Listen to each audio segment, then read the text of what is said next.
Sterling still টি plantation লিমিটেডের মামলার সাপ্তাহিক নিয়মিত শুনানি ছিল। আজকে শুনানির মধ্যে কতজন সাক্ষী হয়েছেন এবং সাক্ষীরা কি কি বিষয়গুলো উপস্থাপন করেছেন এই বিষয়টি নিয়ে আজকে কি বলতেন? ধন্যবাদ। প্রথমত ডেস্টিনি ট্রি প্ল্যান্টেশন লিমিটেডের আজকের মামলায় ইতিপূর্বে বাণিজ্য মন্ত্রণালয় কর্তৃক প্রস্তুতকৃত যে প্রতিবেদন, সেই প্রতিবেদন দাখিলকারী অন্যতম কর্মকর্তা তিনি আজকে বিজ্ঞ আদালতে এসে সাক্ষ্য দিয়েছেন। সাক্ষ্য দিতে গিয়ে তিনি বলেছেন যে বাণিজ্য মন্ত্রণালয় কর্তৃক ১/১০/২০১২ ইংরেজি তারিখের প্রতিবেদনের তিনি তদন্ত কমিটির একজন সদস্য এবং তিনি এই প্রতিবেদনের স্বাক্ষর করেছেন। প্রসিকিউশন পক্ষের এই সাক্ষীর জবানবন্দি শেষে আমি এই সাক্ষীকে ডিফেন্সের পক্ষ থেকে প্রশ্ন করেছি, জেরায় প্রশ্ন করেছি যে এই প্রতিবেদন প্রস্তুত করণার্থে যেই সমস্ত ডকুমেন্টসের উপরে ভিত্তি করে এই এই প্রতিবেদনটি প্রস্তুত করা হয়েছে, এই প্রতিবেদনের সাথে সেই ডকুমেন্টসগুলো সংযুক্ত নাই। আজকে যিনি তদন্ত কমিটি যিনি সদস্য আসছিলেন, উনি তো টি প্ল্যান্টেশনের উপরে, তো টি প্ল্যান্টেশন যে বাগানগুলো আছে, বাগান এবং সম্পদগুলো, এই বিষয়গুলো সম্পর্কে কি উনি কোনো ধরনের? প্রথমত বাগান বা সম্পদ সম্পর্কে তিনি বিস্তারিত কিছু বলেন নাই, যেহেতু প্রসিকিউশন বলেছেন যে ইতিপূর্বে যে সাক্ষী সাক্ষ্য দিয়েছেন সেই সাক্ষীর সাথে মিলিয়ে এই সাক্ষীকে টেন্ডার করা হয়েছে। টেন্ডার হচ্ছে যে পূর্ববর্তী সাক্ষীর যে বক্তব্য সেই অনুরূপ এই সাক্ষীরই বক্তব্য। আমি জেরায় প্রসঙ্গক্রমে যে বিষয়টি নিয়ে একটা বিতর্ক রয়েছে এবং বিতর্ক অনেকে তুলেছেন যে মাল্টি লেভেল মার্কেটিং এর বিষয়টি, এই প্রতিবেদনের 17 পাতায় মাল্টি লেভেল মার্কেটিং সম্পর্কে, অর্থাৎ destiny tree plantation limited multi level marketing করার ক্ষেত্রে এর আইনগত কোনো সত্তা আছে কি না, এই বিষয়টি অত্যন্ত প্রাসঙ্গিক এবং সেই প্রাসঙ্গিক বিষয়ে আমি সাক্ষীকে প্রশ্ন করেছি এবং আমি উদ্ধৃতি দিয়েছি। তো কাজেই আমি যারা দেখছেন বা শুনছেন তাদের জ্ঞাতার্থে এই প্রতিবেদনের ওই অংশটুকু আমি একটু পড়ে শোনাই। Destiny tree plantation limited company আইন 1994 এর অধীনে 19/3/2006 তারিখে নিবন্ধিত হয়।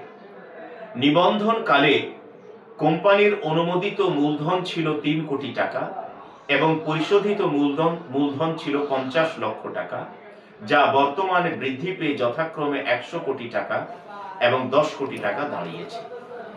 কোম্পানিটি নিবন্ধনের পর থেকে যাবতীয় রিটার্ন দাখিল করেছে এবং কোম্পানি আইন অনুযায়ী তা রেকর্ডভুক্ত করা হয়েছে। কোম্পানিটির সংঘ স্মারকে নিবন্ধনকালে কোনো মাল্টি লেভেল মার্কেটিং ব্যবসায়ের উল্লেখ ছিল না। পরবর্তীতে মহামান্য হাইকোর্টের ম্যাটার নম্বর 2/2009 এর 16/2/2009 তারিখের আদেশ বলে তা সন্নিবেশিত হয়, যা নিম্নরূপ: সংঘ স্মারকের অনুচ্ছেদ 3 A, to carry on business of tree plantation, different categories of trees as different areas of the country for forward sale, advance sale, direct sale, traditional sale, and in a marketing system, multi-level marketing or direct marketing system of those trees which will be matured after a certain period, say 6, 9, 12 years or whatsoever, either in a form or leaf standing tree, timber, processed timber, or all kind of timber products like furniture, door windows, planks for floor wall ceilings, অনুচ্ছেদের 3 B, to make ensure the entitlement of the investor for investment by way of taking of opportunities of forward sale, advance sale, traditional sale, direct sale of different categories of live trees, standing trees. The company will issue in advance the undertaking made in the form of ownership certificate of entitlement ownership to the investors. এই সংঘ স্মারকে এই অনুচ্ছেদ অনুযায়ী এটা পরিষ্কার যে মহামান্য high court বিভাগের এই প্রতিবেদন অনুযায়ী 2009 সালে উল্লেখিত তারিখে অর্থাৎ 16/2/2009 ইংরেজি তারিখে মহামান্য হাইকোর্ট বিভাগ এর নির্দেশক্রমে মেমোরেন্ডাম এবং আর্টিকেলস অফ অ্যাসোসিয়েশনে এই মাল্টি লেভেল মার্কেটিং শব্দটি সন্নিবেশিত হয়েছে এবং এই মাল্টি লেভেল মার্কেটিং এর মাধ্যমে advance sale, direct sale, traditional সেলের মাধ্যমে ডেস্টিনি 2000 লিমিটেড এবং ডেস্টিনি ট্রি প্ল্যান্টেশন লিমিটেড তার ব্যবসায়িক কার্যক্রম যে পরিচালনা করতে পারবে সেটা ডেস্টিনি ট্রি প্ল্যান্টেশন লিমিটেডের তার মহামান্য উচ্চ আদালতের আদেশ মূলে সেটা সন্নিবেশিত করা হয়েছে। সুতরাং এই বিষয়টিকে আইনগতভাবে প্রশ্নবিদ্ধ করার কোনো সুযোগ আছে বলে আমি মনে করি না। উচ্চ আদালত থেকে যেহেতু পারমিশন আছে, সেক্ষেত্রে দুদক মানে কি বিষয়টা অভিযোগ করেছেন? দুর্নীতি দমন কমিশনের দাবি হচ্ছে যে ডেস্টিনি ট্রি প্ল্যান্টেশন লিমিটেডের এই যে ব্যবসায়িক কার্যক্রমের ভিত্তিতে যে টাকাগুলো আহরণ করেছেন অথবা এই বিভিন্ন প্ল্যান্ট ট্রিজ গুলো অর্থাৎ বিভিন্ন প্যাকেজগুলো করেছেন, এটা আইনত তারা করতে পারেন না, প্রতারণামূলক করেছেন এবং এটা মানি লন্ডারিং হয়েছে।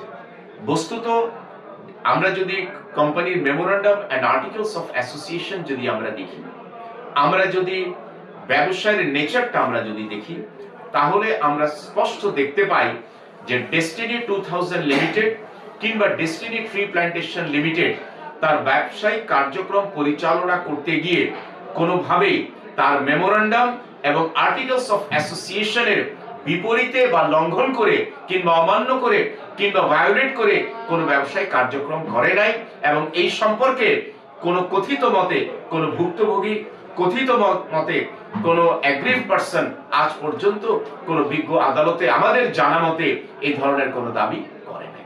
সুতরাং এই দাবিটা হচ্ছে মন গড়া, ভিত্তিহীন এবং উদ্দেশ্যপ্রণোদিত। আজকে যে সাক্ষী হয়েছে, আজকে সাক্ষী কি মূলত একজন হয়েছে না দুজন? আজকে শুধুমাত্র একজন সাক্ষীকে আনা হয়েছে। বিজ্ঞ বিচারিক আদালত লার্নেড পাবলিক প্রসিকিউটরকে বলেছে যে আজকে তো আপনার আরো সাক্ষী আনার কথা ছিল। লার্নেড পাবলিক প্রসিকিউটর বলেছেন যে আমি একাধিক সাক্ষীকে আমি ইনফর্ম করেছি, কিন্তু সাক্ষীরা ব্যস্ত থাকার কারণে বা অন্যবিধ কারণে তারা আজকে আসতে পারেন নাই। আমরা এই বিষয়টি বিজ্ঞ আদালতের জুডিশিয়াল নোটিশে দিয়েছি। বিজ্ঞ বিচারিক আদালত বলেছেন যে আগামী ধার্য তারিখে অতি অবশ্যই যেন সাক্ষীর সংখ্যা যেন অন্তত 5 বা তদূর্ধ্ব যেন হয় এবং এই বিষয়ে লার্নেড পাবলিক প্রসিকিউটরকে তিনি মৌখিকভাবে ডাইরেকশনও দিয়েছেন। আমরাও বলেছি যে বিজ্ঞ আদালত, আমি তো 2012 সাল থেকে আসামি কাস্টডিতে রয়েছেন, তো সুতরাং আর একটি মামলার সাজার মেয়াদও উত্তীর্ণ হওয়ার পথে। সুতরাং দয়া করে এই মামলাটি মহামান্য উচ্চ আদালতের নির্দেশনা অনুযায়ী বিধিবদ্ধ সময়ের মধ্যে নিষ্পত্তি ন্যায় বিচারের স্বার্থে করা দরকার। বিজ্ঞ আদালত আমাদেরকে আশ্বস্ত করেছেন, ইতিপূর্বে আশ্বস্ত করেছেন যে হ্যাঁ, আমি বিধিবদ্ধ মহামান্য উচ্চ আদালতের নির্দেশিত সময়ের মধ্যে আমি এই মামলাটি নিষ্পত্তি করব ইনশাআল্লাহ। আমি আশাবাদী যে বিজ্ঞ বিচারিক আদালত যে উদ্যোগ নিয়েছেন, যে উদ্যমতার সাথে এই মামলাটি এগিয়ে নিয়েছেন, সেটি সত্যি প্রশংসার দাবিদার। আমরা সাধুবাদ জানাই এবং এটা সত্যি একটা বিজ্ঞ বিচারকের একটা যুগান্তকারী পদক্ষেপ বলে আমি